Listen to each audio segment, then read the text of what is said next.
Bonjour et bienvenue sur cette vidéo pour corriger les exercices de la série de la fonction de consommation. Donc passons directement à l'exercice numéro 3, soit la fonction de consommation keynésienne suivante. C est égal à 40 plus 0,9 YD, où C représente la consommation et Y le revenu disponible.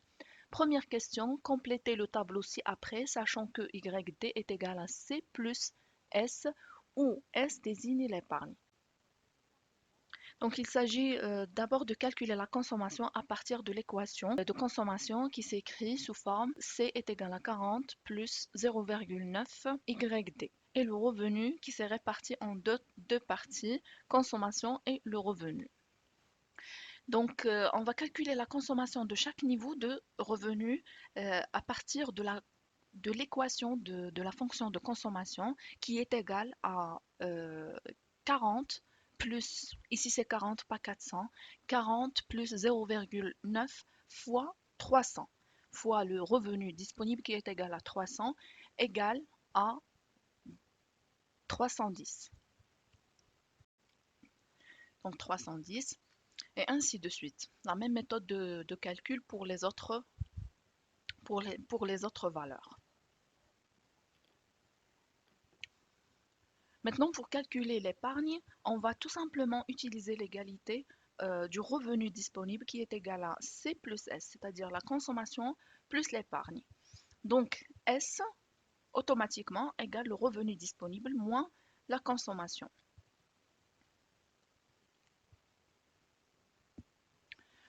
Donc, égal pour la première valeur, 300 moins 310, égale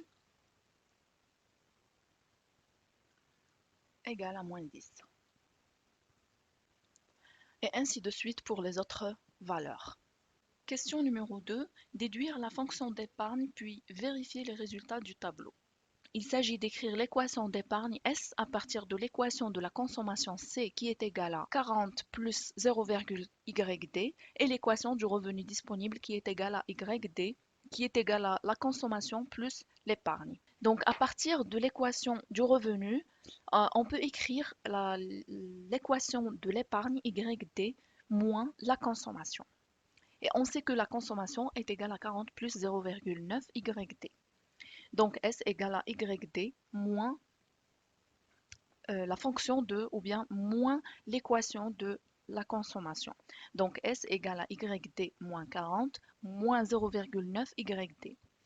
Donc normalement c'est YD moins 40 moins 0,9 le revenu disponible et on factorise par YD et on aura l'épargne égale à 1 moins 0,9 YD moins 40. Donc l'équation de l'épargne peut s'écrire comme suit. C'est 0,1 YD moins 40.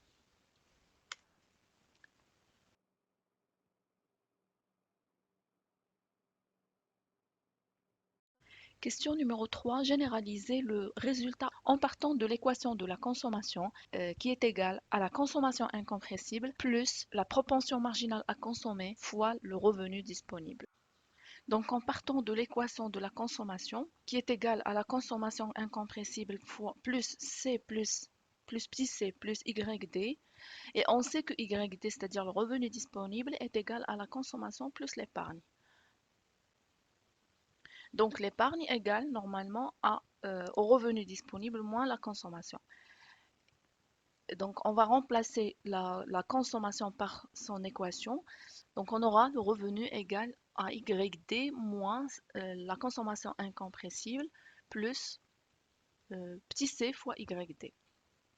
Donc égal YD moins la consommation incompressible moins petit c fois YD. Égal, donc on va factoriser par YD. On aura 1 moins petit c fois YD moins C0. Donc S égale à petit s fois YD moins la consommation incompressible avec petit s égale à 1 moins C.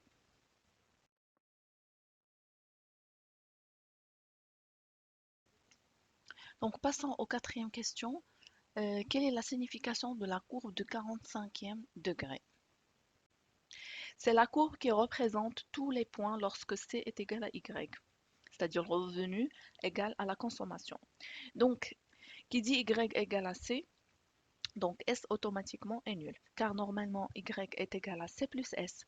Si Y est égal à C, donc S est automatiquement nul. Donc on va voir par la suite l'intérêt de cette courbe dans la détermination du seuil de rupture. Question numéro 5. Expliquer et calculer le revenu correspondant au seuil de rupture.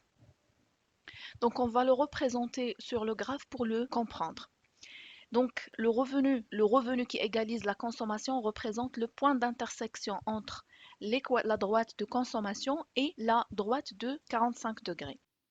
Donc le revenu qui correspond au seuil de rupture ou bien le revenu qui égalise la consommation ou revenu, ou on l'appelle aussi revenu d'équilibre, représente le point d'intersection entre la droite de consommation et la droite de 45 degrés. Dans ce cas, on a dit que l'épargne est nulle. Autrement dit, c'est le niveau pour lequel l'intégralité du revenu est consommée. C'est-à-dire, lorsque le revenu est inférieur à 400, l'épargne est négative. Au point de 400, le revenu est nul et au-delà de 400, l'épargne devient positive. Algébriquement, pour calculer ou pour déterminer le revenu d'équilibre ou bien le revenu correspond au seuil de rupture, la règle générale, c'est Y lorsque YD est égal à la consommation. Et on sait que C est égal à 0,9 YD plus C0 ici, c'est la consommation incompressible. Donc, YD automatiquement est égal à l'équation de la consommation.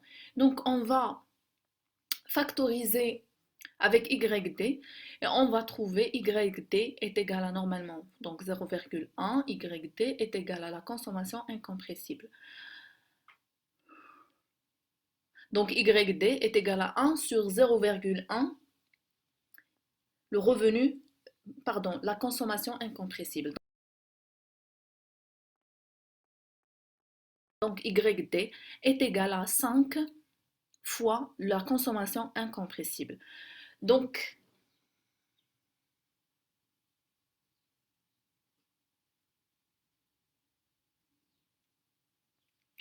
qu'est-ce que ça veut dire ce 5? On appelle 5 le multiplicateur. Ça veut dire quoi?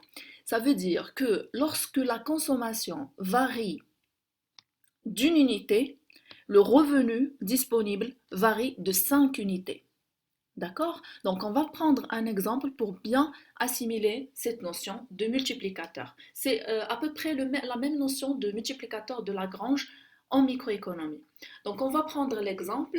Si par exemple la consommation incompressible ou autonome augmente de 10, cela veut dire que la variation de la consommation est égale à 10. Donc, cela veut dire quoi? Cela veut dire que la variation de YD est égale à 5 fois la variation de C. Donc, lorsque la consommation a augmenté de 10, donc 5 fois 10 est égal à 50. L'interprétation, c'est si la consommation autonome ou incompressible augmente de 10, le revenu augmente de 50. Sixième question. Faire deux graphiques superposés représentant la fonction de consommation et la fonction d'épargne. Et commenter. On a donc déjà présenté la fonction de consommation dans la question précédente. Le point de départ, c'est 40 et le point d'intersection, c'est 400. Donc, c'est la droite de la consommation. C est égal à 0,9 YD moins ou bien plus 40. Quant à la fonction d'épargne, on va donner deux valeurs à YD et calculer l'épargne correspondante à partir de la fonction d'épargne. Ou bien on utilise les valeurs qu'on a trouvées dans le tableau de la première question et on dessine la droite d'épargne. Donc on a moins 40 et lorsque l'épargne est égale à 0, le revenu est égal à 300. D'où l'intersection entre la droite d'abscisse et la droite d'épargne. Donc, on voit clairement que lorsque le revenu est inférieur à 300, la droite de l'épargne, elle est négative. C'est ce qu'on appelle des épargnes. Et au-delà de 300, les valeurs de l'épargne est positive.